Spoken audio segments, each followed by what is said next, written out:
rap beef, nigga. Punk ass, Jerry Tory, nigga, big game, nigga. Stomp him in the nuts, I'ma stomp him in the nuts. Stomp him in the nuts, I'ma stomp him in the nuts. Tory Lanez and Megan Thee Stallion have been going back and forth at it ever since Tory Lanez shot Meg Thee Stallion in the foot. Yes.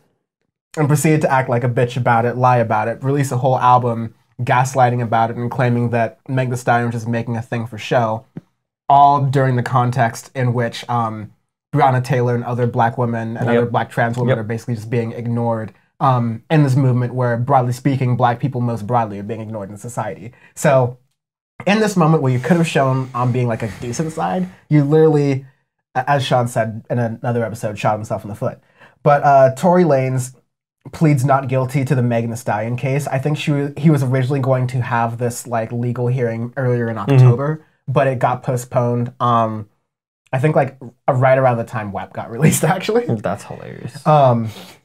But yeah, of course he's pleading not guilty because he's saying he didn't do it. But the evidence is, I mean, to the extent that evidence exists, it's mounting a lot that Tory Lanez did do it. And it looks like Meg Thee Stallion's other friend is also like taking Tory Lanez's side and kind of selling her out, which sucks to see. But another report coming out of a GQ interview that Meg Thee Stallion did, Meg says that Lanez offered her an amount of money to stay quiet about the shooting. Oh, jeez. Which there's a part in the interview where Meg was speaking about her late mother and her grandmother's impact on her music. And she said, I want black women to be louder. I want us to be sassier. I want us to demand more, be more outspoken, keep speaking, just keep demanding what you deserve. Don't change, just get better. And definitely taking a bribe from Tory Lanez, the person who shot you in the foot, who you were going to, in the beginning, defend because the reasoning was Meg Thee Stallion. This all happened in July during the Black Lives Matter protests. And you're just like, you don't want to deal with cops and none of that shit, so yeah. Totally understandable. Completely like, we get it there. But instead of just dropping it, literally, Tory Lanez released an album about this denial and this. I literally don't know where men get the audacity sometimes. But nevertheless, there have been some people who are butthurt about this whole thing. Mostly the Breakfast Club.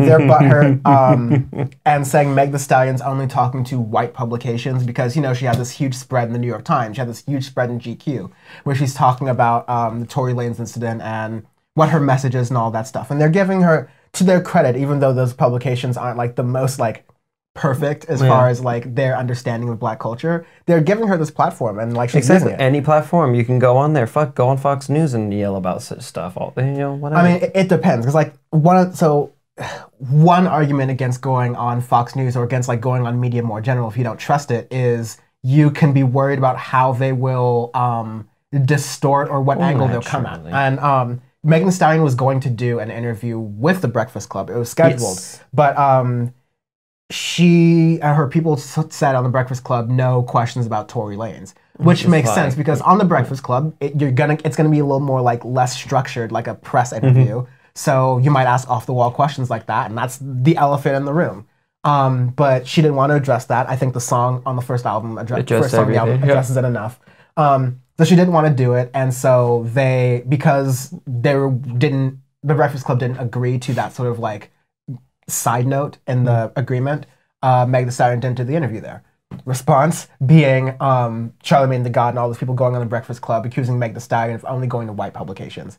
You're making this a race thing because like Charlamagne the God can be ignorant as fuck on his show. And it's been very proven. Like this does nothing to do with race. Like maybe, just maybe, we don't want to have the guy who jokes about 14-year-olds having sex on his show asking a question about Meg Thee Stallion and Tory Lanez's very like difficult intimate situation here. So like it's not just like a white publications thing. It's literally like you need to understand that like the bed you made is the Breakfast Club. Charlamagne the God fucking chill, dude. And this will be interesting. And yeah, we've talked, this has been the rap beef segment. Meg Thee Stallion's pretty clearly coming out the victor here, but we just want to talk about the fucking music here on this podcast. So as we wrap out the end of this, Q-Tip has confirmed that he is working with Meg Thee Stallion on like a collaborative album. So in the Meg Thee Stallion review we just did, I hesitated against comparing Good News too much to Savage Mode 2, in that one's like a collab album with a producer and an artist are working together, and one's like a artist solo project. This collaboration with Q-Tip would definitely be more like a collaboration album. Q-Tip, of course, has been producing shit like legendarily forever. He made that one project with Danny Brown, You Know What I'm Saying. Yes. So it's like a producing it in the entirety thing. A Tribe Called Quest, Q-Tip, naturally. So I'd be really excited to see that because I think he would bring a really interesting kind of sound to Meg Thee Stallion, and he would be open to it as well.